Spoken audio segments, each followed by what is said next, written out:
Na to, aby sme vedeli tancovať s tebou, Pane, ale aj s inými, nie je potrebné vedieť, kam tanec vedie.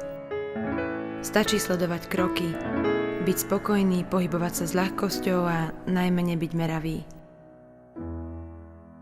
Netreba sa ťa pýtať na vysvetlenie krokov, ktoré chceš urobiť.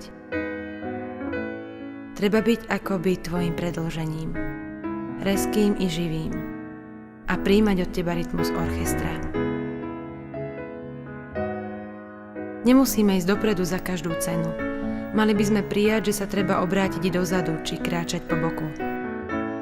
Je potrebné vedieť sa zastaviť a klzať sa, nie kráčať.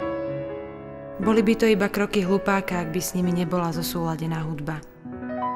Zabúdame však na hudbu tvojho ducha.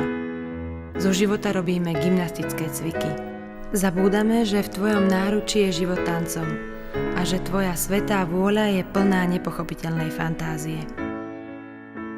Keby sme boli s tebou spokojní, Pane, neodporovali by sme túžbe po tanci, ktorá sa šíri svetom.